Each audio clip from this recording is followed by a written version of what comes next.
अख्ख्या मंगळवेढ्यामध्ये आणि पंढरपूरमध्ये परिसरात चर्चा झाली. गोनाबाईचा नामा वेळा आहे, दगडाला कपडे घातले. आणि नामदेवरायांनी ही 15ला 15 दगड, प्रकाशराव बिडकर ती दगड आपल्या देवघरात कोंडून ठेवली. जिथं देवाचं अधिष्ठान जनाबाई राहत होत्या त्याच्या झोपड्यात, तिथं कोंडून टाकले, दोरी बांधून टाकली. कारण कवाड थोडं असतं झोपड्याला. आणि बाबा मंगळवेढ्याचं भांडार सांभाळून आले आणि बाबांना सांगितलं, बाबा हे उधारी न देणारे हे इथं कोंडून टाकले. काय कोंडलं होतं? कसराव दगड, दगड कोंडले प्रकाशराव, दगड. काय वानवात न पुरे वानिया, दगड कोंडली. बरीच लोक बघायला आली, बरीच लोक बघायला आली. तुम्हाला एक सांगू का, जी माणसं अपघात पाहायला जाते ती माणसं मातीला जात नसतात. एक लक्षात ठेवा. एखादा व्यक्ती जर विहिरीत पडून मृत्यू पावला ना, तर पाहायला हजारिक लोक जातील, त्याच्यातले मातीला किती येते ते सांगा. म्हणजे लोकांना आघात पाहायचा छंद आहे. हो, त्याला आतिषबाजी काही असा शब्द आहे ना, म्हणजे अतिताईपणा ऐकायचा नाद आहे, अतिशोक्ती पाहण्याचा नाद आहे, कर्तव्याचा नाद नाही. काही पडलेल्या माणसाचा शिल्पी घेते, नामकं घेते, लगेच टाकते ना, असं झालं तसं झालं. अंत्यविधीला कोण जातोय? कोण नाही, कोण नाही, कोण जात नाही. एखादी गोष्ट काही घडली ना, इतकी बघायची संख्या. गोनाबाईच्या नामानं म्हणजे दगडच कोंडलेत, म्हणे दगडच कोंडलेत, दगडच. अख्खा परिसर बघायला. दामू शेटी येता येता रस्त्यांमध्ये, वा वा वा वा वा, काय मुलगा आहे. कपडे दगडाला घातले आणि ते दगड पैसे देत नाहीत म्हणून कोंडून टाकली. नुसती मान खाली घालत घालत आले. विटेवरच्या मालकाला विचारलं, देवा काय संसारात जगिन्य माझ्या मांडलंस रे. घरी आल्याच्या नंतर नामदेवरायांनी सांगितलं, बाबा ही बघा, ही गिराईक इथं कोंडून टाकलंय. दोरी होती रक्ताची केलेली, रक्त म्हणजे धोतर होतं, त्याची दशी फाडीन त्याची दोरी ती ताटवा बांधून गाठ सोडल्याबरोबर आतमध्ये पाहिलं, 15ची 15 दगड सोन्याची झाली. 15ची 15 दगड सोन्याची, 15ची 15. आता चेष्टा करणाऱ्या हरामखोरायला वाटत होतं, या दगडातला इतका तरी आपल्याला द्यावा, खुडून तोडून फोडून इतका तरी द्यावा, एवढा तरी द्यावा, म्हणजे पप्याच्या माईला मी नॅकलेस करीन, असं वाटत होतं यायला. गोनाबाईनं सांगितलं, नामा अरे गरीब गिराईक आहे, मोठमोठी लोक पैसे बुडीतेत, गरीबाला कोंडून काय फायदा आहे, त्याच्या घरी नेऊन घाल. पुन्हा दगड टोपल्यात. आता चांगल्या चांगली श्रीमंत नामदेवरायाच्या माग डोंगराव कुठं टाकीत येत. दिगंबर बाबा आपल्याला घ्यायचे, ते घेण्यासाठी माणसं पळायलेत. नामदेवरायाच्या टोपल्यात येत तोपर्यंत दगड दगड होते, पण सोन्याचे होते. आणि नामदेवरायाच्या टोपल्यातून खाली पडले की दगड दगडाची झाली. कोणाची ताकद आहे? या संतांची. म्हणून तुकोबर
भगवान शिवजींचं अधिष्ठान आहे.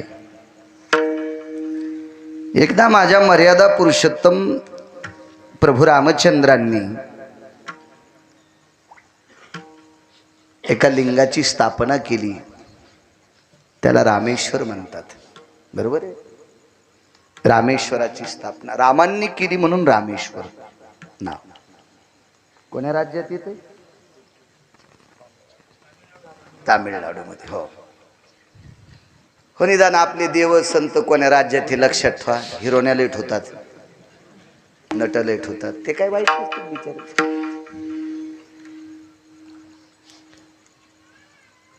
पण ते पाहिल्याने तुम्हाला पुण्य कुठं प्राप्त होईल? मोल देऊन या नटाचा तो वेश. कधी कधी संत आपले देव कुठं काय उद्या भविष्यात आपल्याला माहित असलं तर आपल्या लेकरांना नातवांना आपण सांगू. रामेश्वराची स्थापना केली.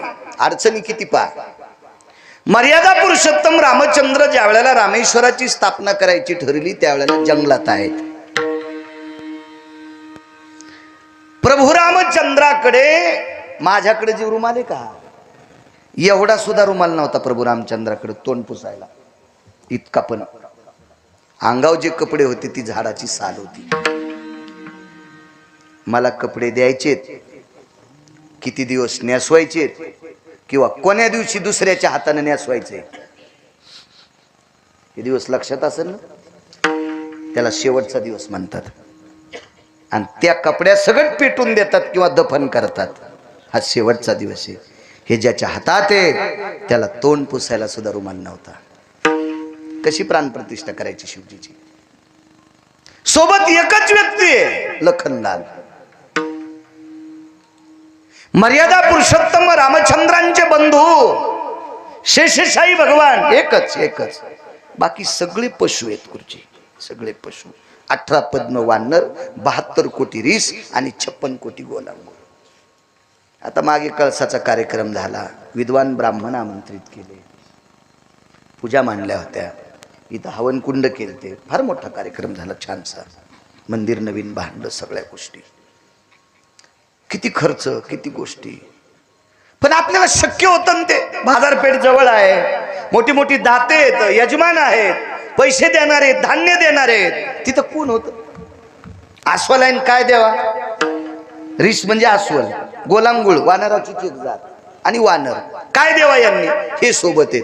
आणि तिथे प्राणप्रतिष्ठा करायचं मानस माझ्या मर्यादा पुरुषोत्तम रामचंद्रांचं झालं. आणि तेवढ्या लोकांमध्ये स्वतःच्या मानवी भावाला न सांगता, मानवी फक्त लक्ष्मणजी होते, त्यांना न सांगता अस्वलाच्या कुळातल्या वयस्कर व्यक्तीला सांगितलं. त्या व्यक्तीचं नाव होतं जामवंत.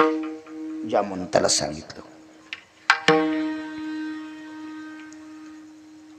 जामवंतजी महाराज, जामवंताला जामवंतजी म्हणल्याच्या नंतर जामवंतानं जी म्हणायचं. आणि जामवंतानं प्रभू रामचंद्राला प्रभू रामचंद्र म्हणल्यावर प्रभू रामचंद्रानं जी म्हणायचं. कारण जामवंत हे प्रभू रामचंद्राच्या आजोबाच्या काळातले होते. इतके वयस्क होते.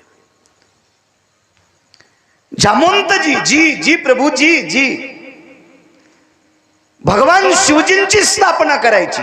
मला शंका सुद्धा विचारली, गरज नाही सांगायची पण सांगतो.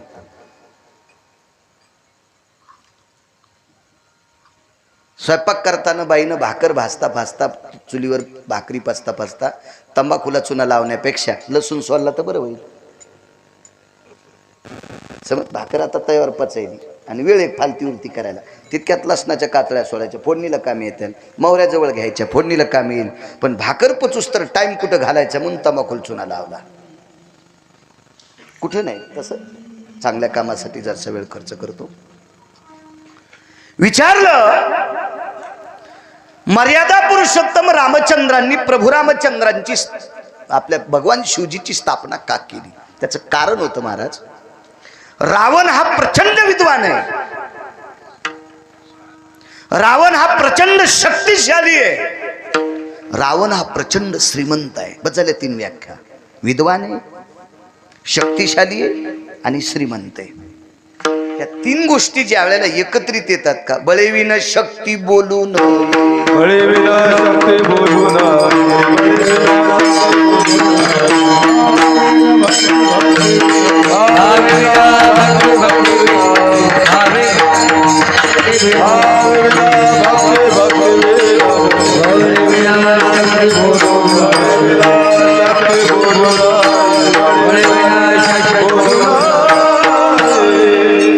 परा जी गोष्ट आपल्याला अवगत नसती ती बकबक करणं मूर्खपणाचं लक्षण आहे.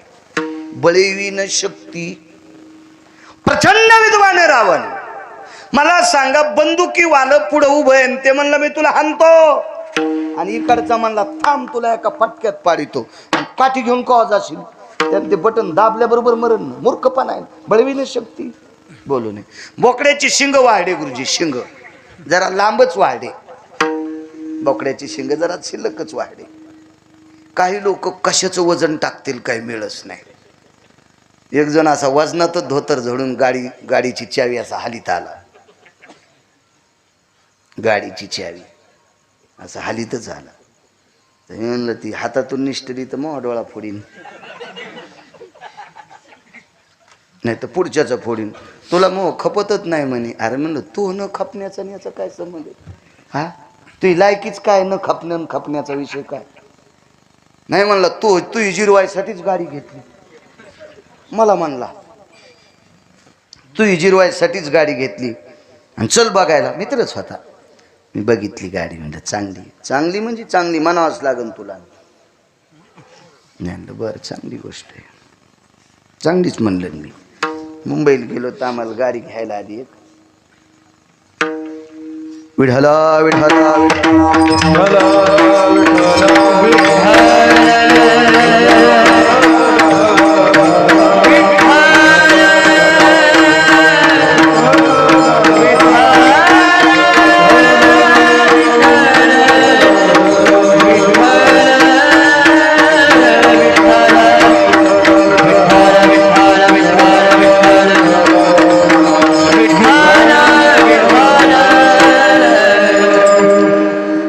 मंडप सोना सोना वाटत होता.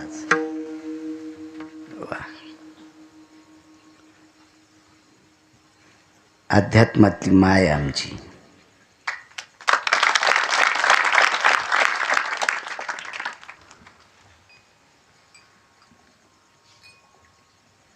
गाडी आणली. वजन कशाचं बी आणायचं नाही.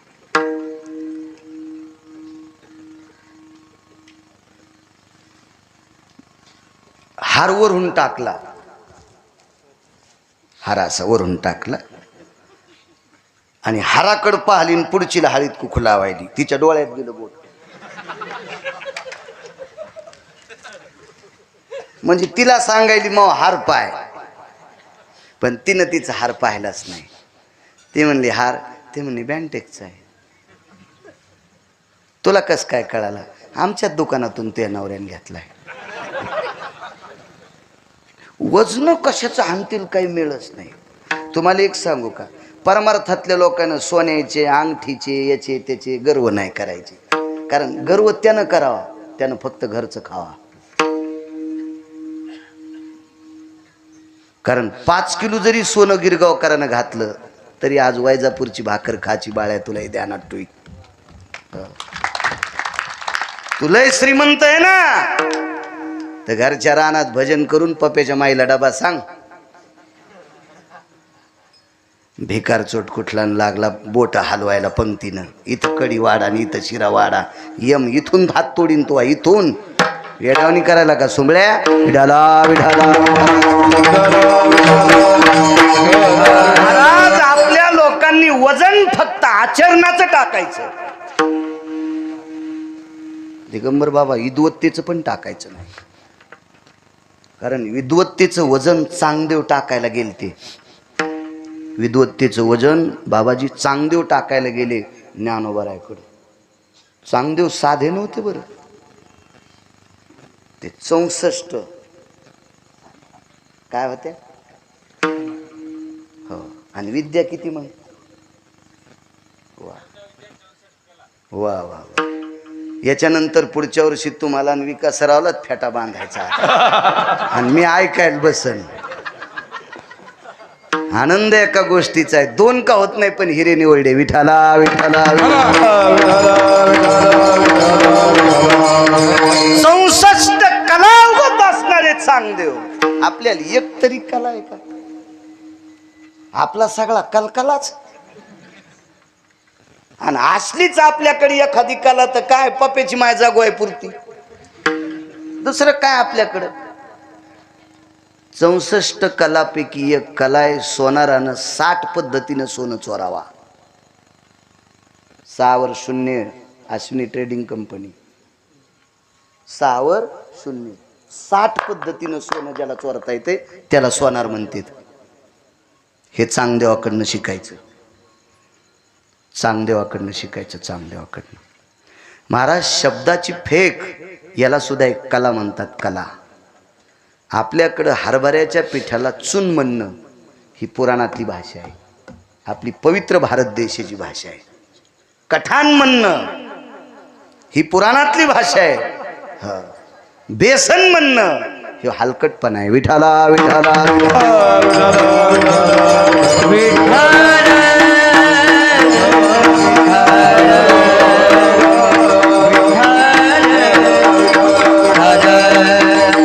वजन हाणायचा नाद नको, हाणू वजन नको. बस आम्ही गेलो कल्याणला. कल्याण म्हणजे मुंबईच्या अलीकडे ना, कल्याण ठाणे, तिथे उतरलो. एक जण गाडी घेऊन आला, आम्ही यानंच गेलतो ट्रेननं. गाडी घेऊन आल्याबरोबर मग आपण गिरगावकर का? हो मीच गिरगावकर. फेट्यावर वेगळे दिसतात. हो तसा दिसतो फेट्यावर बी, टोपीवर तर असा दिसनच ना. आता फेट्यावरचं आणि टोपीवरचं फरक राहणारच नाही. बर बर म्हणले, वा वा वा चला. म्हणलं कुठं? तुम्हाला जिथं कीर्तन आहे तिथं मी घ्यायला आलोय, मला पाठवलंय, माझ्याकडे काम सोपवलंय तुम्हाला न्यायचं. बर बर बर. ॲटो केला का? ते म्हणले नाही गाडी आहे माझ्याकडे. मला वाटलं ॲटोत घेऊन जाईन. तिघं होतो तर आम्ही सोबत. ते जे किली फिरीत आलतं का, गाडीची किली 7 लाखाची गाडी होती ना, असं फिरू लागलं.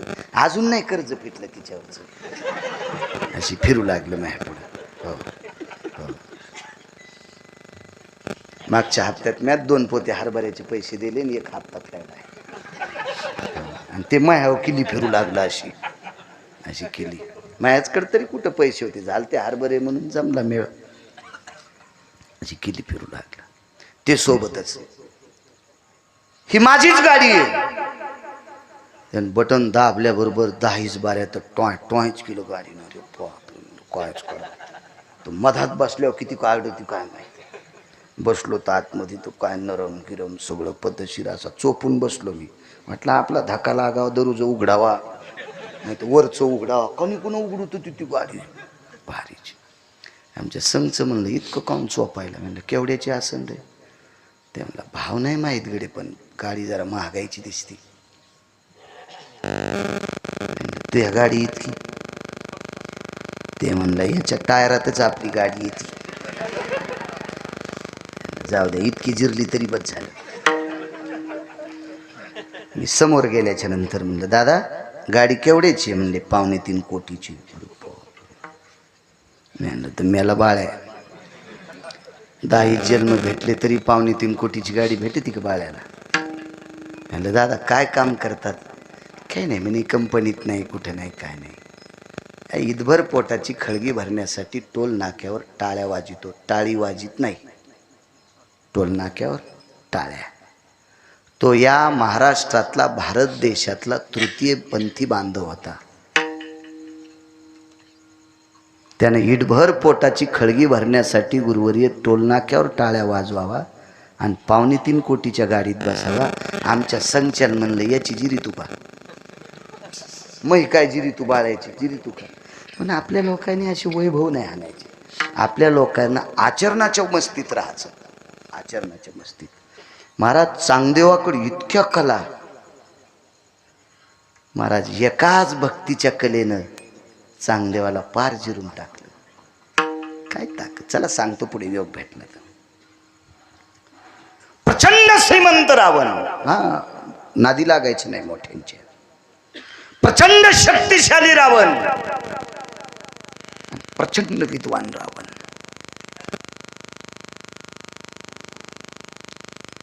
आणि त्या रावणावर भगवान शिवजींची कृपा होती. मर्यादा पुरुषोत्तम रामचंद्रांनी गुरुवर्य जामवंतजीला सांगितलं, जामवंतजी एवढा मोठा श्रीमंत विद्वान आणि शक्तिशाली रावण, आणि बाकीच्या पदव्या जाऊ द्या चुलीत, पण मुख्यतः रावणावर शिवजींची कृपा आहे. आणि या रावणासोबत भांडण करणं बळविणं शक्ती आपली ताकद नाही. आणि रावण भांडण केल्यावर मारल्याशिवाय सीता देत नाही, इतकं बी खरं होतं. मर्यादा पुरुषोत्तम रामचंद्रांना माहित होतं. आणि आपण जर बिना सीतेची गेलो तर आपला पुरुषार्थ पिढ्यांदात मातीत जातोय, असं रामचंद्रांच्या लक्षात आलं. म्हणून जामवंतजीला सांगितलं आपल्यावर सुद्धा शिवजींची कृपा व्हावी, म्हणून समुद्राच्या तीरावर एका ज्योतिर्लिंगाची स्थापना करायचं ठरवलं. जामवंतजीने सांगितलं कल्पना गोड आहे, संकल्पना चांगली आहे, आपण शिवजीची स्थापना करू. पण मर्यादा पुरुषोत्तम रामचंद्रांनी सांगितलं पुरोहित कोण आहे? मंत्रोच्चार.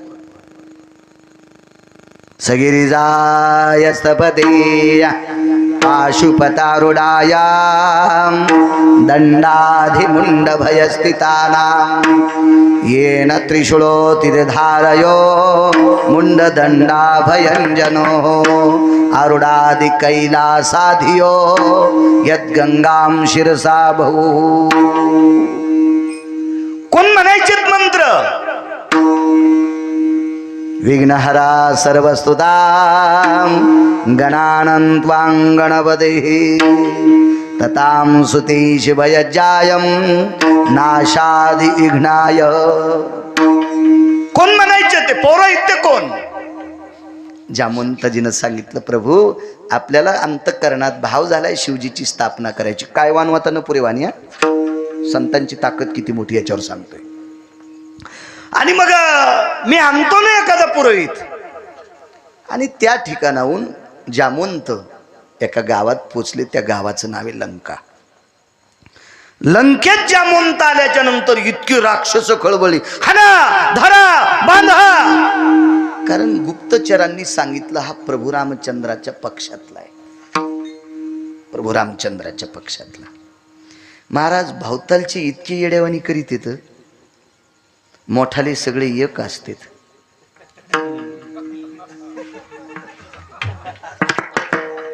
आता दिल्लीचं तुम्हाला एक माहिती आहे का? आता संमेलन झालं एक दिल्लीचं, आता सध्या काल परवा मराठी संमेलन. या संमेलनामध्ये देशाचे पंतप्रधान शरद पवारांना पाण्याची बॉटल हातात देतात. चष्मे काढून बघा ना जरासा व्हिडिओ. मोठी माणसं इतका मोठ्यांचा आदर करत असतात. हे दात पडलेले कुत्रे कोणाला आडसत येत, पुढच्याचं रगत निसत नाही, याच्या वाटाळीचं रक्त निघल्याशिवाय राहत नाही. हे खालचेच कुत्रे, याला डस त्याला डस आमक्याला डस. महाराज मोठ्यांचा आदर्श घ्या, मोठी मोठी असतात. हा बायको सतार भाईच्या मिरच्या तोडायला आणि मुसलमानाच्या घरच्या मिरच्या कष्टानं तिनं आणल्या, आणि त्या ठेशा संग भाकर खातू आणि विमानात फिरणाऱ्याची खाली चेष्टा करतो. त्याचं काय खरंय? तू ह्या बोखंडी उपडन विमान एखादी येड्यावणी कशाला डोकं लागतो कोणाची चेष्टा करायची? मोठ्यांचा आदर्श घ्या, मोठी मोठी असतात मोठी. महाराज रावण 65 पायऱ्या उतरून खाली आला. आतापर्यंत रावण कोणाकरता खाली उतरला नव्हता, फक्त जामवंताच्या करता खाली उतरलाय. आणि रावणाच्या नगरीतले म्हणले धरा हाना मारा. रावण म्हणला ए शांत बसा, माझ्या आजोबा पंजोबांचे मित्र आहेत, आजोबा पंजोबांचे मित्र आहेत. खाली उतरल्याबरोबर वाकला रावण. पण जामवंतानं उजवा हात वरचीवरीच घेतला. नका म्हणले, तुम्ही पाया पडू नका माझ्या, तुम्हाला प्रणाम. आणि आलिंगन दिलं, कडकडाटून आलिंगन दिलं. चुटकी वाजल्याबरोबर खुर्ची टाकली सोन्याची. पधारिये, बैठिये, आसन ग्रहण करिये. अरे जामवंताला कोणाला जामवंत म्हणायचं? जामवंत सोन्याच्या खुर्चीवर बसलेत नाही गुरुवर्य. जामवंतानं विचार केला मी ज्याचं भजन करतो त्याच्या अंगावर झाडाची साल आहे, आणि सेवकानं सोन्याच्या खुर्चीवर बसणं चंद्र सूर्य येतोपर्यंत पूर्वज थुकतील. मोठ्यांचा आदर्श असा असतो. मोठ्यांचा काही काही तो बाबा महाराजाला गादी टाकल्यावर त्याच्या मांडीवर बसून पुढचे काजू वाढायची तयारी.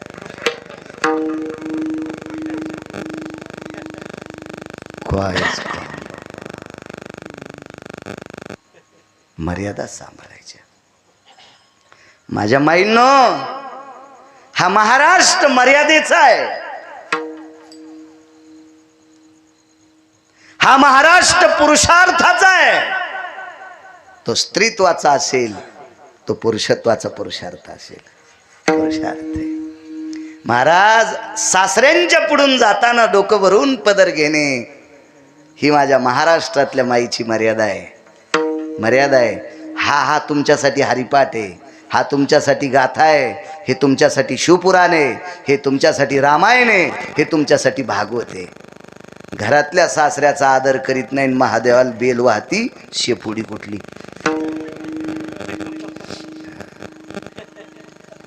हे ती मेंढी, ती शेळी कोण मानेन तिला? ज्येष्ठांचा आदर करणं हा सर्वात मोठा पुरुषार्थ आहे. तुम्हाला एक काल परवा आमच्यासारख्या कीर्तन करणाऱ्याला जुन्या लोकांचा कटाळा येतोय. भडव्या, तुला लाज वाटायला पाहिजे. हरामखोरा गिरगावचा बाळू, तू काल परवा कीर्तनात पडलास. तुझ्या अगोदर परंपरा कोणीतरी इथपर्यंत आणली होती, याची लाज ठेव. मागच्या जुन्या लोकांनी जर परंपरा इथं नसता आणली तर तू कुठं काय पाकिस्तानमध्ये गेला असता का नमाज पाडायला? आम्ही मोठ्यांचा आदर करणं हा पुरुषार्थ आहे आमचा.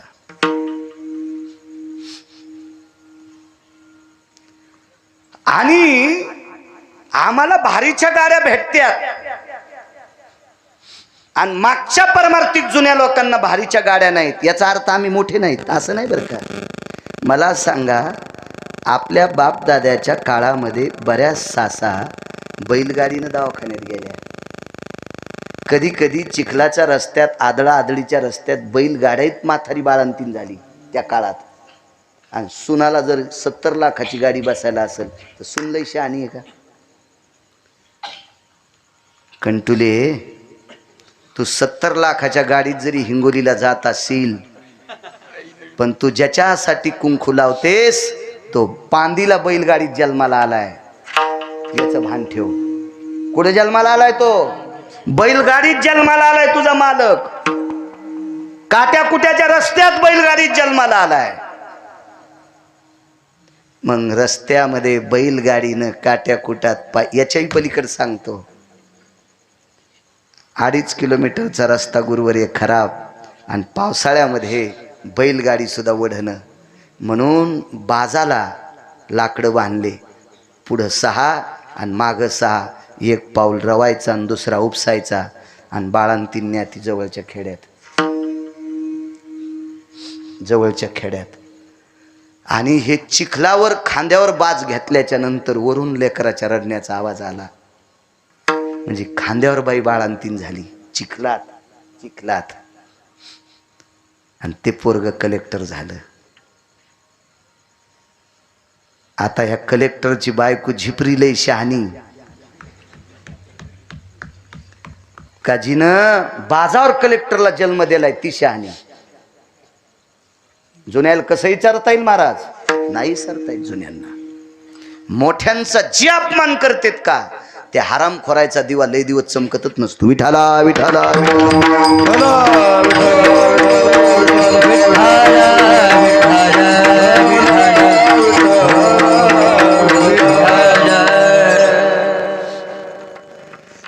प्रचंड विद्वान रावण आपल्या आजोबा पंजोबांचे मित्र आहेत. आलिंगनच दिलं गुरुवारी. दर्शन घ्यायच्यासाठी वाकला. जामोंताला बसायला खुर्ची टाकली पण बसले नाही. नको म्हटले. काय सेवा करू? एकच काम आहे, भगवान शिवजीची स्थापना करायची. आणि भगवान शिवजीची स्थापना करण्यासाठी पुरोहित नाही. रावणाने विचारलं ठिकाण? समुद्राचं तीर आहे.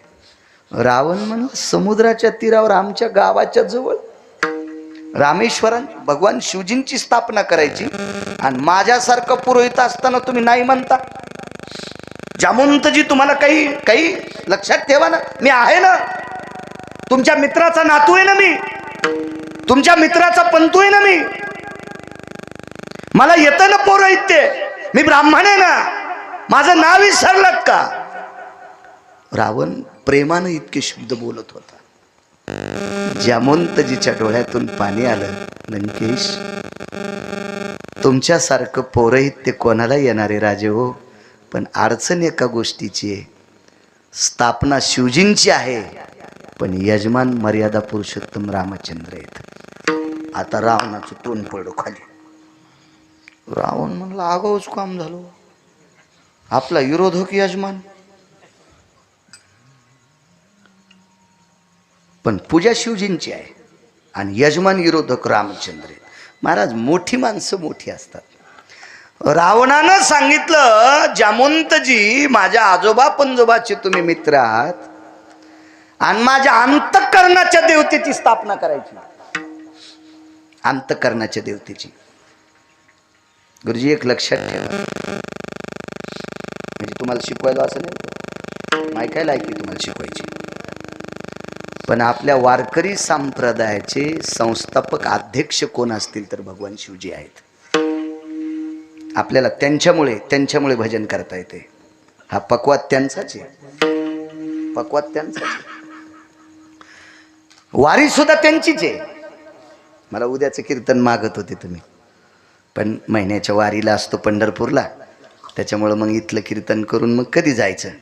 दशमीला संध्याकाळी रस्त्यात कुठं असलं तर एखादं कीर्तन करून तिकडं जातो, पण इकून जाऊन मग दूर होतंय, त्याच्यामुळं मग आजचं मागितलं, नाही तर उद्याचं जास्त विकासराव मागत होते. माफ करा, त्याच्यामुळं दिलं नाही उद्याचं. ही जी वारी आहे ना, ही शिवजींचीच आहे. संप्रदायातलं जे जे आपण भोगतो का गुरुजी, ते सगळं शिवजींचं आहे. एका जनार्दनी वैष्णव शिरोमणी महादेव, शिरोमणी महादेव, शिरोमणी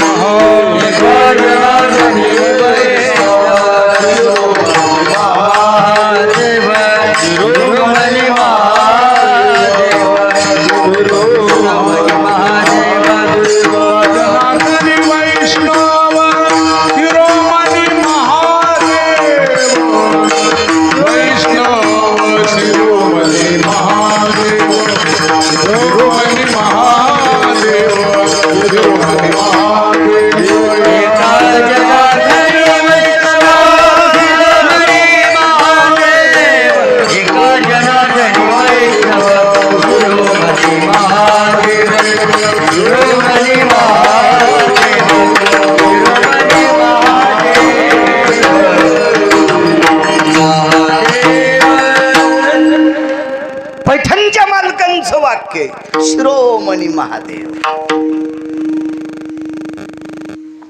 आणि रावणानं सांगितलं, माझ्या अंतःकरणाची स्थापना आहे. यजमान कोणी असला तरी हरकत नाही, पण पौरोहित्य मी करणार. दुसरा प्रश्न पडला, लंकेश पूजेचं साहित्य काय लागेल? आता मागच्या वेळेस जे कार्यक्रम केला इथल्या लोकांना माहीत झाला असेल, खारका किती, वाट्या किती, सुपाऱ्या किती, बदाम किती. बाबा, आपणही वरी रामचंद्राची स्थापना केली मागे लॉकडाऊनमध्ये. मी आलतो त्या कीर्तनाला. लॉकडाऊनमध्ये पहिलं कीर्तन हिंगोली जिल्ह्यात बाबांच्या तिथं झालं, पहिलं कीर्तन. तिथं यज्ञ हवन विधी आदी करून सगळं काय होतं, सामुग्री तर लागणारच नाही. जामवंतजीने रावणाला विचारलं, लंकेश सामुग्री काय? मोठी माणसं किती मोठी असतात आता लक्षात घ्या, रावणाच्या विद्वत्तेला कस लावा. रावणानं सांगितलं, गुरुवर्य जामवंतजी, आजोबा पंजोबाचे मित्र आहेत प्रकाशराव, गुरुवर्य जामवंतजी, ज्याचा यजमान जंगलात आहे, ज्याचा यजमान वनवासात आहे, ज्याचा यजमान पराधीन आहे, त्याच्या पुरोहितानं सामुग्री न्यायची. काय विद्वत्ता असेल हो. प्रभू रामचंद्र जगाचा बाप आहे, वनवासात. प्रभू रामचंद्र विश्वाचा बाप आहे, वनवासात आहे. आणि दिगंबर दादा पराधीन आहेत. रामचंद्र काय पराधीन? कुठलं पराधीनत्व? कारण पितृ आज्ञेकरता वनवास होता. महाराज शोकानं जर वनवास असता तर वल्कल्ले फेकून दिले असते, अयोध्येत गेले असते आणि सामुग्री आणली असती. पण वापस जाता येत होतं का? पराधीन. म्हणून एक अभंग जरी नसेल तरी एक वाक्य, पराधीन आहे जगती दोष ना कुणाचा. गोड वाटलं वाक्य आहे का नाही? चला अभंगात जरी नसेल तरी पण गाण्यापेक्षा बरं, गाण्यापेक्षा बरं. पराधीनत्व आहे, वल्कल्यधारी आहे. दुसरी चौथा मुद्दा एक आहे, ज्याचा यजमान यती आहे, ज्याचा यजमान योगी आहे, ज्याचा यजमान तपी आहे, ज्याचा यजमान मुनी आहे, त्याच्या पुरोहितानं सामुग्री आणली पाहिजे.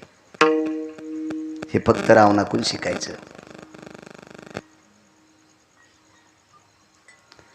प्रधान सामुग्री तयार. बाबाजी जामवंताचे डोळे रडत नव्हते, हृदय रडत होतं. हृदय काय रावणाची विद्वत्ता आहे. काय वानवाता न पुरेवानी. टाइम संपला ग.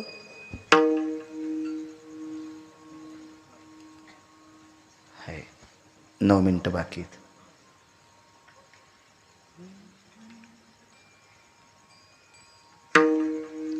व्हा पुढं तुम्ही. जामवंतजी गेले, सामुग्री पाठिली, पूजाच्या देवता स्थापन केल्या आणि पाट 3 पाठिले. एक स्वतःला बसायला. 52 चंदनाचा पाठ होता. मी फक्त पुराणातच नाव पाहिलं, 52 चंदन. असं दिसलंच नाही, असं दिसलंच नाही. असं दिसलं असतं तर त्याच्यातली फाळी कापून आणली असती, खुडून आणली असती, आणि जे माझे डॉक्टर मित्र आहेत त्याला दिली असती. कोणतं तापीचं पेशंट आलं की त्याच्या कपाळाला लावायची, उकळत्या तेलाला थंड करायची ताकद त्या चंदनात येतं. ताप का नाही पळवायचं ते? हो. ललाट स्पर्शाना मिती भावनी हा ज्वरा तिजा येते नैवम गांजा कसम लिखितम. हो, नैवम गिरगावकर लिखितम. इतकी ताकद. हे 3 पाट आणले सोन्याच्या फिरक्या त्याला. रावण स्वतः एका पाटावर प्रभू रामचंद्र बसले. पण रामचंद्रांच्या बाजूला एक पाट टाकला. रामचंद्रांना शंका आली, हा पाट कोणाला टाकला असेल? बायको तर एकच आहे आणि ती याच्या ताब्यात आहे. अशोक वाटिकेत याच्या ताब्यात आहे ना. मग या पाटावर कोण बसणार? आणि कोणाची हिंमत आहे प्रभू रामचंद्राच्या बाजूला पाटावर बसायची? शंका 8-9 येतात. 2 सांगतो तुम्हाला. प्रभू रामचंद्राला 2 शंका. आपल्याकडं यजमानाच्या हातात कंगन बांधित असते आणि त्या कंगनातल्या पुढचा दोरा त्याच्या पत्नीच्या हातात बांधित असते. आधी यजमानाच्या बायकोला नसते बांधित. आधी यजमानाला लग्न झालेलं असलं तर त्याला बांधित असते. मला वाटतं लग्नाच्या बाबतीत पण असंच आहे. मंडपात जाऊस तर नवरदेवाच्याच कपाळाला बाशिंग असते. अंकल तुमचं बी असंच झालं असेल ना? विकासराव, मी होतो ना तुमच्या लग्नाला, असंच झालं. मग नवरदेवाचं सोडून नवरीला देते. आधी नवरदेवालाच असते.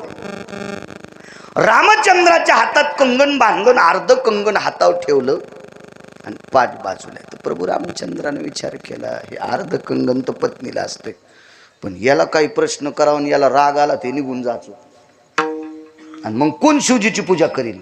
काहीच नाही बोलले. तरी पण आता चंदन. तिलकंज महत्पुण्यम पवित्र पापनाशनः, अक्षदंज महत्पुण्यम पवित्र पापनाशनः असे मंत्र. यजमानस्तो ललाटम प्रपटले, असा सुंदरशी मंत्रोच्चार असतो तो. मी म्हणत नाही आता, पण कार्डावर असल्यामुळे ते डिलीट होत नाही ना. 27 वर्षापूर्वी करत होतो, 27-28 वर्षापूर्वी. आता नाही. मेमरी कार्ड चांगलं दिले मालकानं, डिलीट होत नाही ते. आणि मग रावण उठले.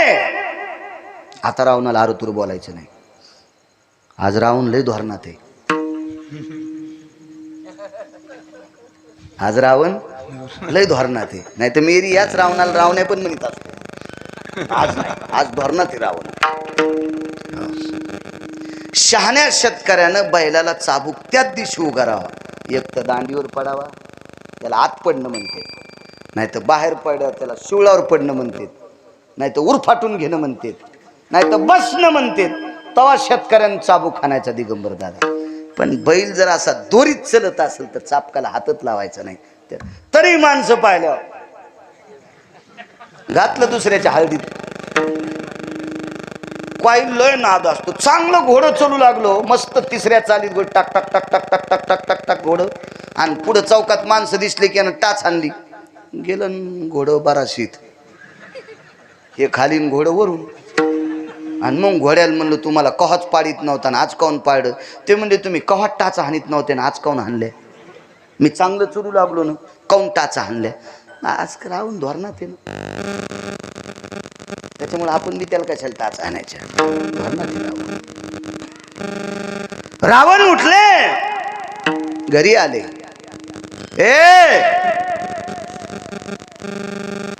असं पण नाही म्हणलं, नुसतं पाहिल्याबरोबर वाकत वाकत एक पत्नी आली. काय तुम्ही 6 जणी विमानात बसा, अशोक वाटिकेत विमान घ्या. मंदोदरी ओघळता, मंदोदरीला सोबत घेतलं नाही. रावणानं 6 पत्न्या विमानात बसल्या. काय वान आता सांगतोय, काय वान विमानात बसल्या. रावण एका विमानात आहे, अशोक वाटिकेत विमान आलंय. पुन्हा एकदा सांगतो, रावण आज धोरणात आहे. बाबाजी रावणानं सीतेकडे पाहिलं नाही, मान खाली घातली. कारण आज यजमानाची पत्नी आहे सीता, यजमानाची पत्नी. काय आदर आहे महाराज, मान खाली घातली. आणि पत्नीला रस्त्यानं सांगितलं होतं घरून निघतानाच असं असं सांगा. रावणाच्या 6च्या 6 पत्न्या विमानातनं खाली उतरल्या आणि सांगितलं, सीते तुझे प्राणनाथ प्राणवल्लभ, तुझ्या ललाटीचे मालक, तुझे पती परमेश्वर मर्यादा पुरुषोत्तम रामचंद्र, काही अंतरावर भगवान शिवजीची स्थापना आहे आणि तिथे पूजा चालू आहे. पौरोहित्य करण्यासाठी आमचे मालक आहेत आणि लग्न झालेले एकट्यानं पूजाला बसून याच्याकरता तुला न्यावं लागतं, तुला इमानात बसायचं आहे. आणि 6 बायकांसोबत 7वी स्त्री सीता विमानात बसल्या. रावण रावणात स्वतःच्या विमानात आहे. रावणाचं विमान त्या तीरावर अगोदर पोचलं, खाली उतरले. रावण आपल्या पाटावर बसले, आवाज दिला,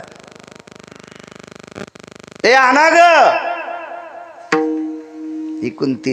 3 आणि 6 जणीनं सीतेला पाटावर बसिलं. राहिला प्रश्न, कोणी कोण बसिलं? बसू द्या, कोणी कोण, डावीकून किंवा उजवीकून. काही माणसं लय नाकान वांगे सोलणार, हा बायको इकून असावी. अरे तू काल परमार्थात आला सुंबळ्या, तू आता जवळून गेला तर ढवळ्या कोंबड्यासारखा वास आला तू ह्या अंगाचा. तो दात पडल्यावर चावणं गेल्यावर मला घातलीस, तू आम्हाला शिकितोय काय? कोणाला महाराज पहिल्यासारखे राहिलेत नाही काय? शेपटी आल्यात का त्याला? तू तरी कुठं पहिल्यासारखा आहेस? तू आता धोरणात आलास, सगळं वाजले.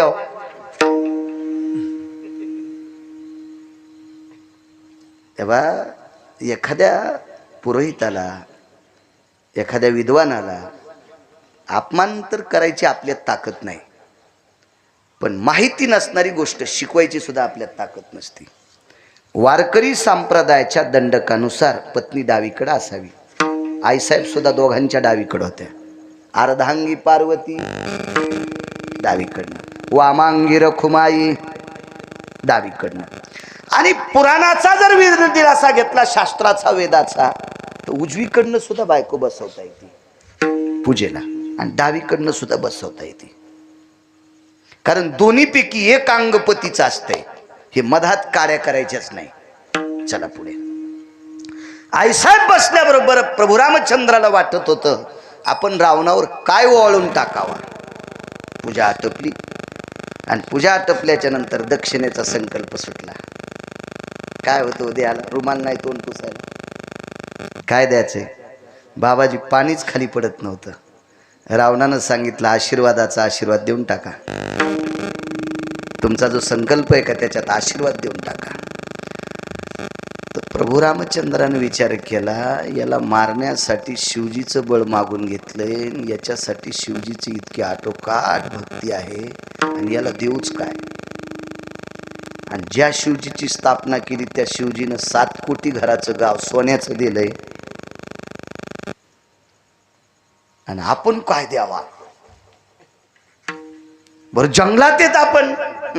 रावणानं सांगितलं ज्याचा यजमान जंगलात आहे तिथं पुरोहितानं त्याला काही मागायचं नसते, काही मागायचं नसते, काही मागायचं नसते. ठीक आहे, सुटला संकल्प. पण पत्रकार लय भयानक बोलणारे असतात. पत्रकार काय प्रश्न करतील काय सांगताच याचं नाही. मी त्या काळातले सांगायला, आताच्या मला काय घे नाही, आपल्याला काही ज्ञान नाही त्याचं. पण त्या काळातली सर्वात 1 नंबरचं पत्रकार कोर असेल तर श्रुती नावाची पत्रकार होती. आणि या श्रुती नावाच्या पत्रकारानं प्रश्न केला, लंकेश आतापर्यंत जे जे पौरोहित्य केलं तिथून दक्षिणा घेतली, इथून दक्षिणा का घेतली नाही?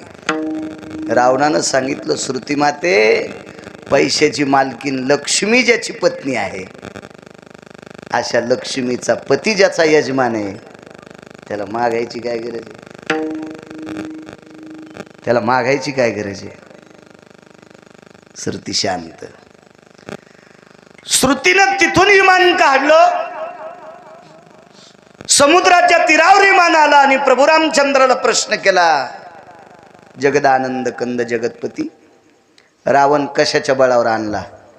प्रभू रामचंद्र म्हणले, आपल्या बळावर रावण येत नव्हता. बायको देत नव्हता तर येत होता का? बायको देत नाही तर येतो का देऊ? आपल्या बळावर नाही. विमान अशोक वाटिकेत गेले. सीता वापस नेली बरं पुन्हा. दिले रे गेली ते, त्यानं वापस नेली. प्रभू रामचंद्राला वाटलं आता पूजेला आणले आपल्यालाच देतं का? रक्तपात करायचं कामच नव्हतं. गुरुवारी त्यानं पुन्हा वापस नेली सीता, अशोक वाटिकेत नेऊन ठेवली. श्रुतीचं विमान पुन्हा तिथं. आई साहेब बोल माय, रावण कशाच्या बळावर आणला? तिने सांगितलं, मला काही माहित नाही, मला त्याच्याच पत्नी न्यायला आल्या, मी पूजा केली, त्याच्याच पत्नीने पुन्हा इथं आणून डांबून ठेवले राक्षसनीच्या दाताचा वास घेत. त्या राक्षसनी का पेढा खात होत्या, का बासुंदी खात होत्या, का त्या घी चावल खात होत्या? त्या राक्षसनी झोपी गेल्याच्या नंतर असे तोंड इचकून झोपायच्या, तर त्याच्या खिंडीतलं मांस खाऊ खाऊ उंदर बोकेवानी झालते. त्याच्या थोतरायचा वास किती येत असेल. आणि अशा राक्षसनीच्या वासात मला डबल आणून ठेवले, आणि माझ्यासाठी रावण कशाला येतो? विमान पुन्हा लंकेत. लंकेश, रावण म्हणला, आलो. बोला श्रुती माते बोला. मर्यादा पुरुषोत्तम रामचंद्रांची फौज पाहून,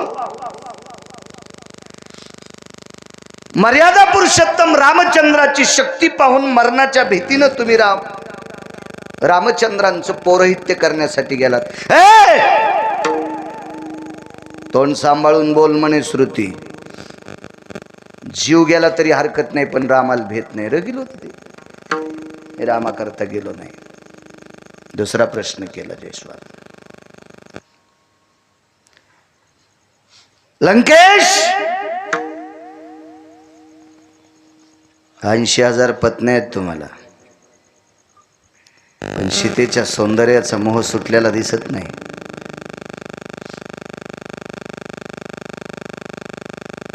घोंगडेच ना आणलं तुमचं यजमान. 80,000 पत्नी आता, पण सीतेचा मोह सुटला नाही वाटतं. एवढं सौंदर्य सीतेचं, आणि त्या सौंदर्याला भळभळून तिच्या मालकाचं पौरोहित्य करण्यासाठी गेलं.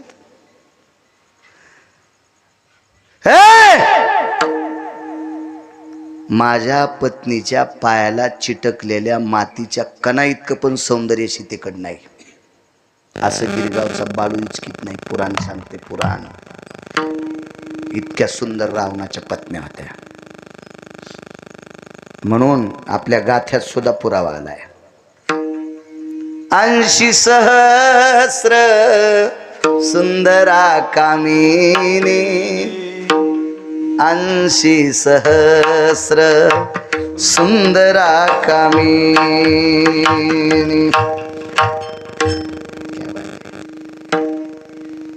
माझी मुख्य राणी मंदोदरी 80,000 बायका सुंदर आहेत. पुराणाचा दिलासा असा आहे की आईसाहेबांपेक्षा 125 पटीनं रावणाच्या पत्न्या सुंदर होत्या. असं गिरगावचा बाळू सांगत नाही, पुराण सांगते. पुराण पुराण पुराण. ज्याला हे पाहायला भेटलं नाही का ते म्हणत असेल हे कशात असेल. तू वाची जाय ना, तू वाचव ना, सापडेव ना, दुसरं सापडेव सापडेव. तुला सापडल कशात तरी सापडल, पण वाचित राह. एका बाईनं पुऱ्या केल्या, पुऱ्या पुऱ्या पुऱ्या केल्या. तर पुऱ्या केल्याच्या नंतर 7 दिवस भागवत आलं होतं. तर ते बाई म्हणली काल कोणाकडे होता, उद्या आमच्याकडे. काय केलं त्या बाईने, म्हणलं किरणपुरी.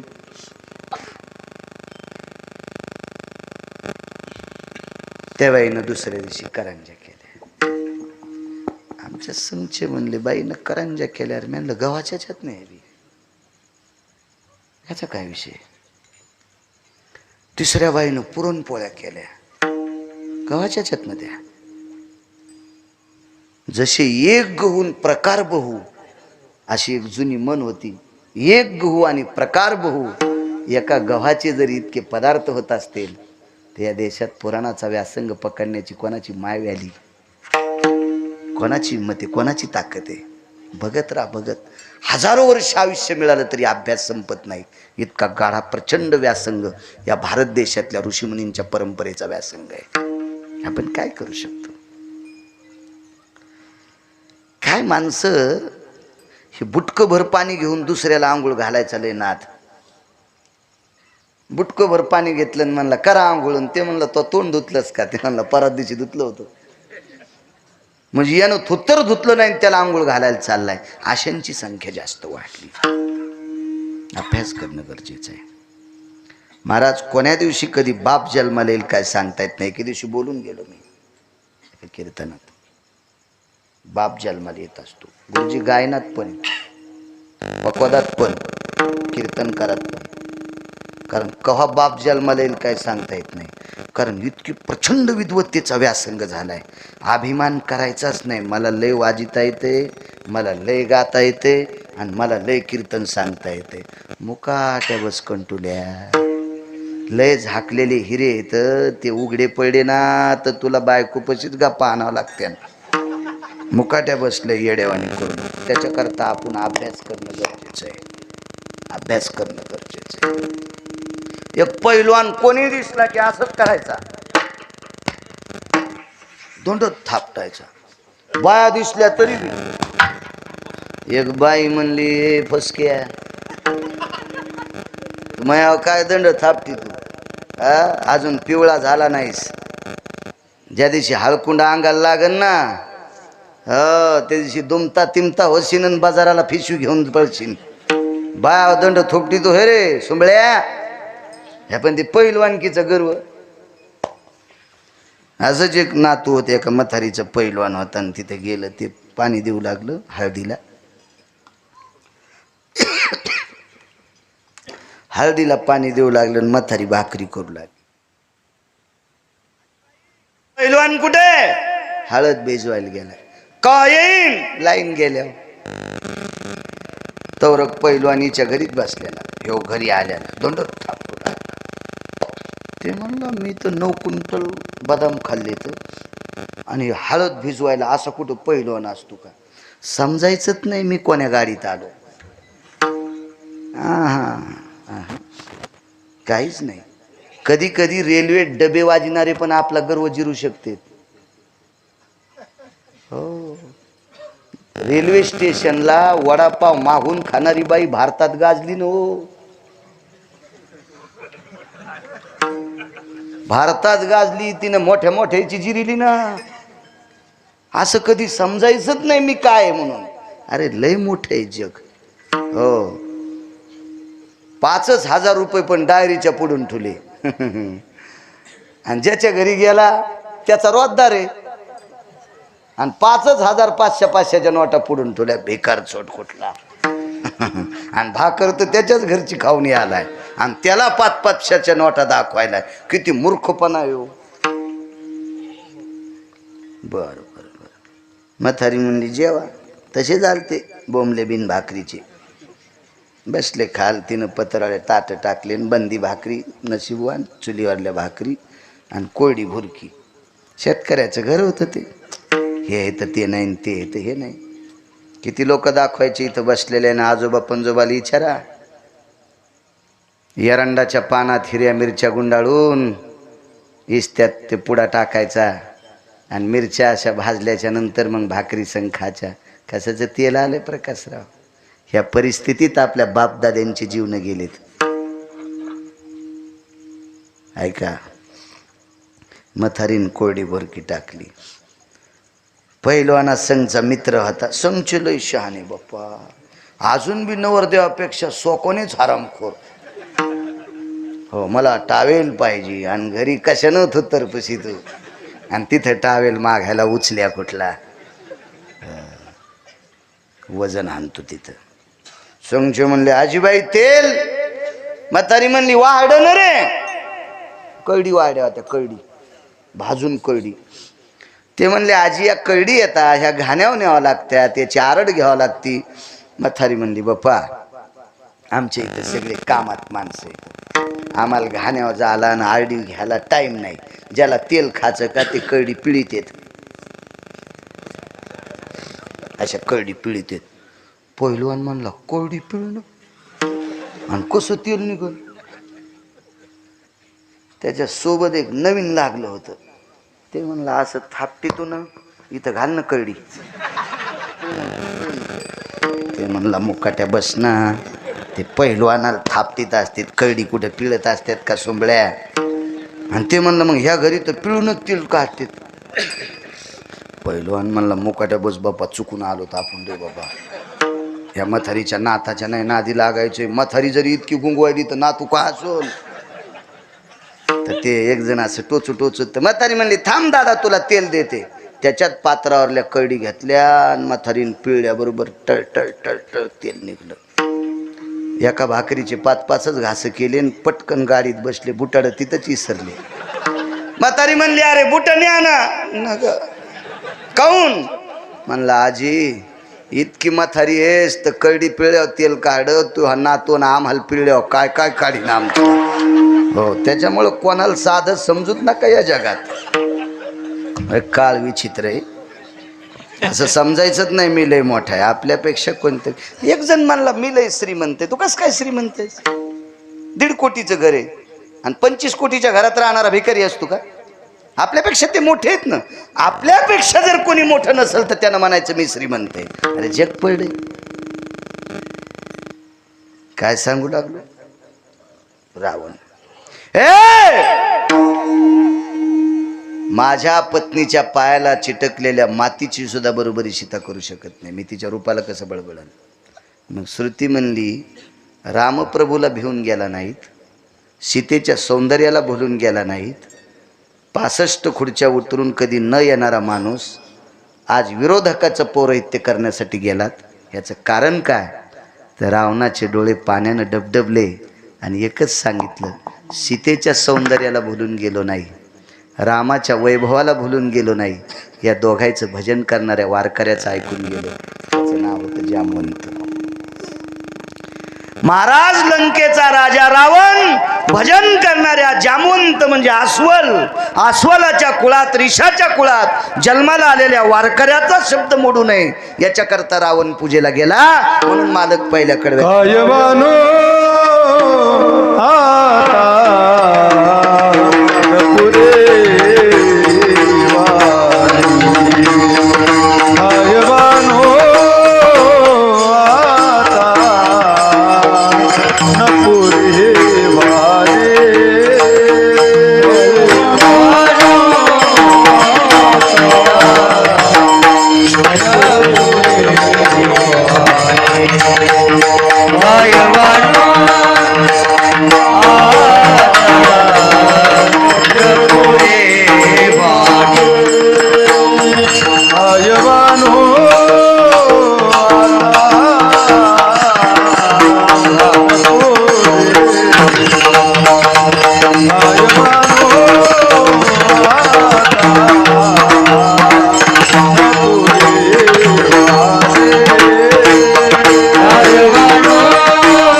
भजन करणाऱ्याची ताकद इतकी मोठी आहे. मथुरेचा राजा कंस हा कृष्ण परमात्म्याला भेट नव्हता, पण नारदाला भेट होता. नारद भजन करत होते. महाराज एवढी मोठी राजे महाराजे प्रचंड शक्तिशाली होते, पण भेट होते फक्त महाराज लोकायला, म्हणजे वारकऱ्यांना, साधूला भेट होते. साधूला महाराज विश्वाला प्रकाश देणारा सूर्य साधूच्या कपड्याची सुद्धा बरोबरी करू शकत नाही. काढोनी ढुंगाचे चिरगुट भिरकाविले न भिदेक ते चतुर्दश भास्करा परिलेख तेज कांती. एकाची शाटी तपिन्नली एके सृष्टीवरी सृष्टी केली. कमरेला गुंडाळायचा धुडका कशात फेकलं तर 14 सूर्य इतका प्रकाश पडते. गुरुजी साधूचा स्पर्श झालेल्या कपड्यात इतकी ताकद येतं. साधूत किती काय वानू आता न पुरे ही वाणी 64 कला. अवगत असणारा व्यक्ती वाघावर बसून आला. हा पुरुषार्थ आहे. हा पुरुषार्थ आहे. 1 कोटीच्या गाडीत बसणं पुरुषार्थ नाही. या देशातले गुंडही 5-5 कोटीच्या गाडीत बसते. वाघावर बसणं पुरुषार्थ. सापाचा चाबूक धरणं पुरुषार्थ. महाराज हिंस्राला अवगत करणं याला पुरुषार्थ म्हणायचं. काड्या काय असते? अन्नमान धन येतो प्रारब्ध आधी. कठाळे कोणाची मका खात असते? कुठे त्याने पेरली कोणाचे कंस खात असते, त्याला कठाळे म्हणत असते. पुरुषार्थ साधूच आहे. वाघावर बसून महात्मा आला 64. अहो सोनं 60 पद्धतीनं चोराव. चण्याला चने नाव कधी प्राप्त झालं माहिती का तुम्हाला? त्याचं खरं नाव आहे. पानाला लावते ते चणं नाही.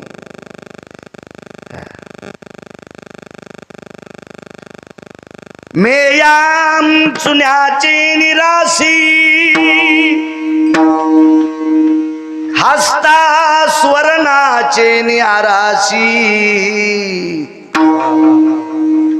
मग द्रव्याची नाशी हेम पावे. 1 तोळ्याच्या सोन्याच्या 2 अंगठ्या घालायच्या.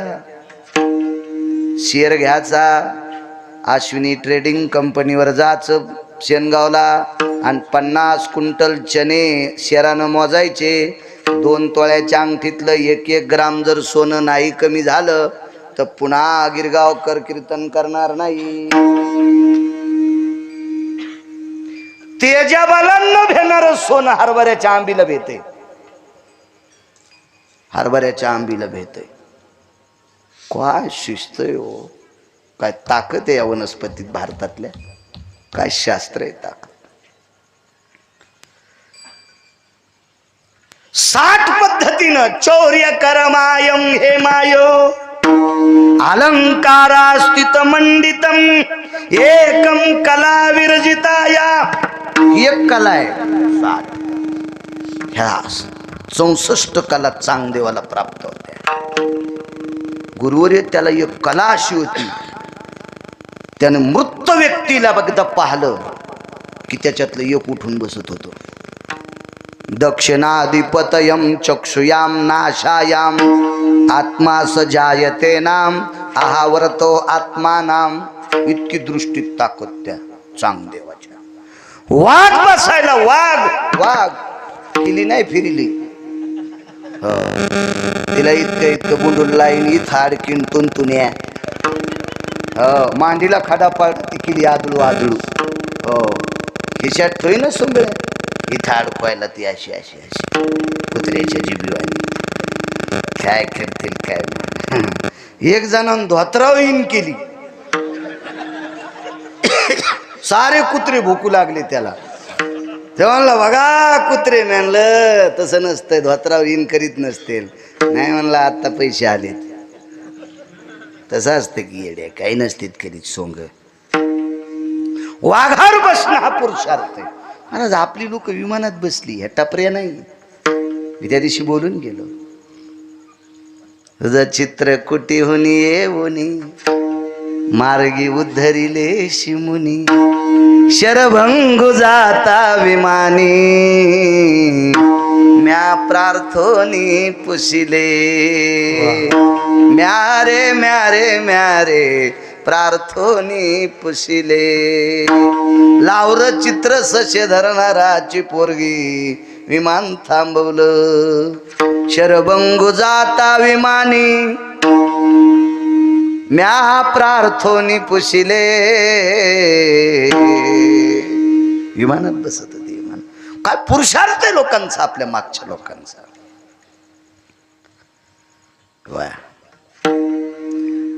या देशातल्या साधूनं नाव पाण्यातली आकाशात, पाण्यातली आकाशात, पाण्यातली आकाशात पाराशर आकाशात घेतल्या चुटकी वाजिले.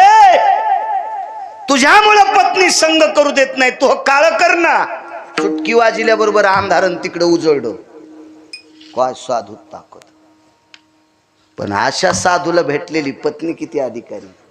तिनं सांगितलं देवतार्चन झाल्याशिवाय, कुलाचार झाल्याशिवाय पत्नीची संग करत नाही. तितकी पवित्र या देशाची साध्वी बी आहे. म्हणून या देशात रत्नांची संख्या जास्त आहे गुरुजी. मानवी रत्न या देशात जास्त आहेत. कर्णासारखं रत्न याच देशात. काय पुरुषार्थी करणं. कर्णाला रथावर एक सर्प गेला. विकास टाइम झाला राव. हा बाबांजींमुळं. बरं तिथं करीत असतो ना बाबाजींच्या तिथं मी. वा. कर्णाच्या रथावर एक सर्प गेला. त्या सर्पाचं नाव होतं अश्वसेन नावाचा सर्प. त्याच्या आईचं नाव सांगता येईल का? किती भागवत ऐकले तुम्ही वाती वळता वळता. सांगा ना, सांगता येतं त्याच्या आईचं नाव, त्या अश्वसेनाच्या आईचं नाव. घालान गिरगावच्या बाळ्याला गोळी एखादी फोका. त्याच्या आईचं नाव आहे सारिणी. त्याच्या मावशीचं नाव सांगता येते? मायच पत्ता नाही तर मावशी कोण्या झाडाची कोण. तिचं नाव आहे संगिनी. सारिणी आणि संगिनी सख्या बहिणी. हवन चालू होतं बाबा. आणि हवनापासून सारिणी आणि संगिनी चालल्या.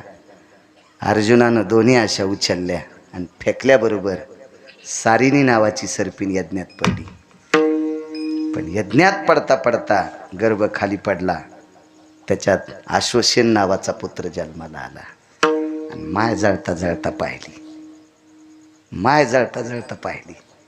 आपली माय यानं मारली रे, याचा कधी बदला घेऊ. आणि तो बदला घेण्यासाठी युद्धात अर्जुनाला डसायला जावा. पण अर्जुनाच्या रथाला अग्नी होता. इंद्रे दिला विजयी रथ, अग्नी सहस्र बाण देत.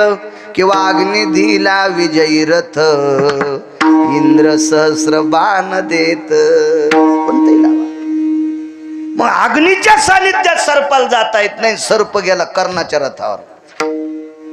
काय पुरुषार्थ आहे, काय पुरुषार्थ.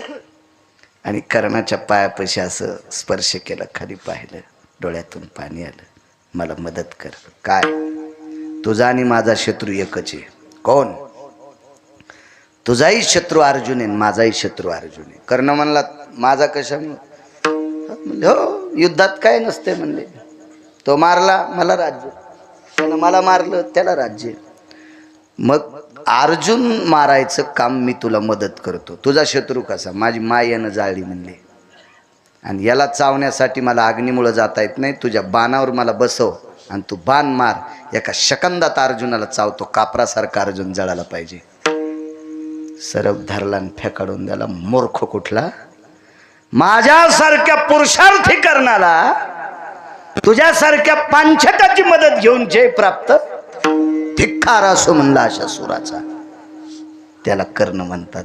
आणि म्हणून हा कर्ण मृत्यू पावल्यावर पंढरपुरातला मालक रडत होता आणि अर्जुन हसत होता. अर्जुनाला पत्ताच नव्हता कर्ण किती पुरुषार्थी.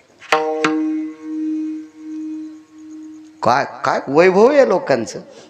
जर त्या अश्वसेन सर्पाची मदत घेतली असती ना गुरुजी, तर अर्जुन कधीच जळाला असता, कधीच नाही. इतके पुरुषार्थी लोक आहेत. आणि अशा पुरुषार्थांना जन्म देणाऱ्या तुम्ही आहात. राज्य, राणी व संपत्ती. पाराशरांची बायको इतकी विद्वान. देव कर्म झाल्याशिवाय पत्नीशी संग करता येत नाही. काय पुरुषार्थ असेल स्त्रीत्वाचा, हा पुरुषार्थ. वाघावर बसून चांगदेव राहिले. दादानी पाहिलं, ज्ञानदेव जी दादा, आपण कशावर जायचं, विचारच बसून जाऊ. भिंतीला हात लावला. दिगंबर दादा भिंत चलत नसती आणि चलली बी नाही, भिंत चालवली. ज्ञानियाचे भेटा देवो रे, ज्ञानियाचे भेटा देवो रे, ज्ञानियाचे भेटा देवो रे,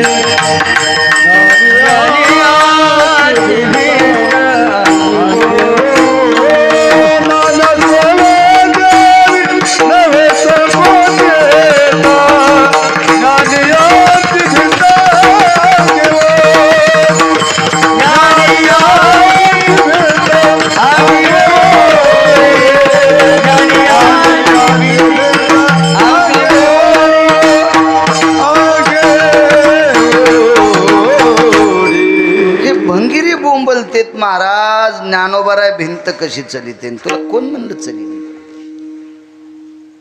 भिंत नाही चालली, भिंतीला चालवलंय. ज्ञानोबारायन भिंतीला स्पर्श केलं. माय योग्याच्या भेटीला जायचं ग, साधूच्या भेटीला जायचं ग. वाघावर बसून आलेला पुरुषार्थी साधू आहे ग. त्या साधूचा काय पुरुषार्थ आहे आणि त्या साधूला भेटण्यासाठी जायचं. चल ना ग. चल म्हणल्याच्या नंतर एका साधूचा शब्द खोटा होऊ नये म्हणून पंढरपुरातल्या मालकांनी शर्ट काढलं.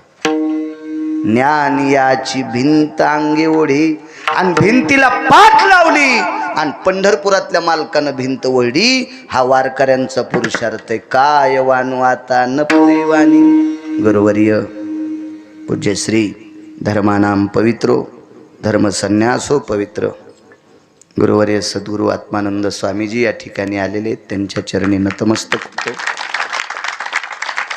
लक्ष्मण महाराज आहेत, विठ्ठल महाराज आहेत, मृदंगाचार्य, आदरणीय बापू गायन क्षेत्रातलं तज्ज्ञरत्न, आदरणीय शंकर महाराज तज्ज्ञरत्न, आदरणीय अण्णा, आदरणीय हे महाराज आपले नवनाथ महाराज आणि जुनं व्यक्तिमत्व. आज जशी एक गोडसा पुरावा दिला, एका जनार्दनी वैष्णव शिरोमणी महादेव, तसे आदरणीय दिगंबर महाराजांचे मित्र स्वर्गीय काशीराम बुवांनी एक पुरावा दिलता. चक्रा मारके धरणी फोडी. इथंच लाखा जोर में पांडव बैठे गुप्ता आग लगाई. याच ठिकाणी मला वाटतं फक्त कीर्तनाचं तोंड इकडं होतं त्यावेळेला, आता इकडे केलेले. इथंच पुरावा दिलता. आदरणीय दिगंबर महाराज असतील. इथल्या आयोजनाच्या बऱ्यापैकी सप्ताहाच्या नियोजनामध्ये आमचे शेळके महाराज आहेत, नामदेववा, त्यांनाही धन्यवाद. विनेकरी बाबा, साऊंड सिस्टीमवाले, कॅमेऱ्यावाले, देव तुमचंही भलं करो. पंचकृषीतून आलेले श्रोतावर्ग, आजचे यजमान आदरणीय श्री भगवानराव शंकरराव घोंगडे पहिनीकर, त्यांचे सुपुत्र, काय नाव तुमचं? विकास भगवानराव घोंगडे पहिनीकर. आजचं यजमानपद त्यांच्याकडे, त्यांना धन्यवाद. गावकऱ्यांच्या वतीने, यजमानाच्या वतीनं नामदेव फर्निचरचे सर्व आदरणीय विकासजी जयस्वाल, संप्रदायात बऱ्यापैकी त्यांची वर्णी असती, ते सुद्धा हजर आहेत. माझ्यावर अतूट प्रेम करणारे आदरणीय प्रकाशरावजी बिडकर, अश्विनी ट्रेडिंग कंपनीचे मालक, भांड्याचे व्यापारी, आमचे अंकल, वरडे अंकल, आधी करून माझ्यासोबत शिकायला. आता मागच्या वेळेस ओळख झाली माझी, काय मोबाईल हे व्हॉट्सअप नसल्यामुळे ओळख नाही. काय ना भागवत. उपस्थित सर्व श्रोते जनार्दन, तुम्हा सर्वांना प्रणाम करतो. आणि वेळ फारच झाला, तुमचा अर्धा घंटा घेतला त्याबद्दल माफ करा. विठोबा रखुमाई.